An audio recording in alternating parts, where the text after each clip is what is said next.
8 অঙ্গ বাঁকা ছিল, বুঝলেন। অষ্টাবক্রমণী যখন মায়ের পেটে ছিলেন তখন বাবার বেদ পাঠে ভুল ধরেছিলেন।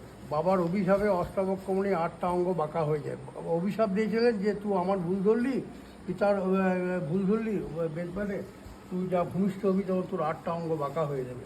এবার 8টা অঙ্গ বাঁকা হয়ে যাওয়ার পরে উনি 8টা কুণ্ডে স্নান করে দিব্যাঙ্গ শরীর ফিরে পায়, বুঝলেন। সুস্থ হয়ে যায়, একদম বিকলাঙ্গ হয়ে গিয়েছিল বাচ্চাদের যখন ভূমিষ্ঠ হয়।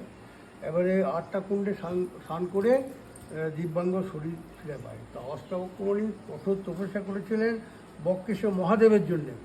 ওনার তপস্যায় সন্তুষ্ট হয়ে বক্রেশ্বর মহাদেব ওনাকে দেখা দেন, ওই নিচে যারা দেখলেন ওইটা বক্রেশ্বর মহাদেব দেখা দেন। তাই ভক্তকে বড় করে গুরুদেব ছোট হয়ে আছেন।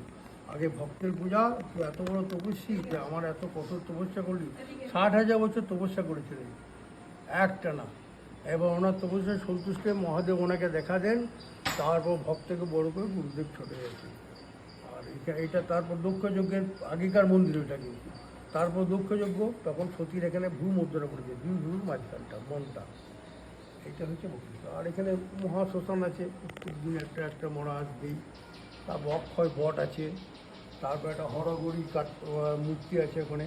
কালাপাড় হিন্দু ছিল, মুসলমান ধর্ম গ্রহণ করে হিন্দুদের দেবদেবী যখন কাটে সেই একটা চিহ্ন আছে এখানে, প্রতীক।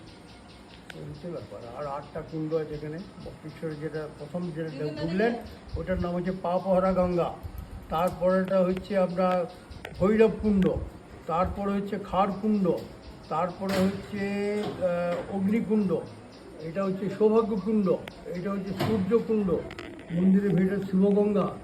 তারপরে আপনার ওই একটা আছে ওখানে ঠান্ডা জলের পুকুর আছে, ওটা হচ্ছে জীবস্ব কুণ্ড। যেসব মেয়েদের বাচ্চা হয় না ওই জলে ডুব দিতে হয়, বুঝলেন। ডুবে করতে কি গোবলি সব আছে, এক ডুবে পেতে হবে, তারপর ওইটা নিয়ে রাখতে হবে বাচ্চাটা। 10টা কুণ্ড। হ্যাঁ হ্যাঁ, এই হচ্ছে বক্রেশ্বর। আর অক্ষয় বট আছে ওখানে, একটা মূল থেকে চারিদিকে হয়ে গেছে। এই হচ্ছে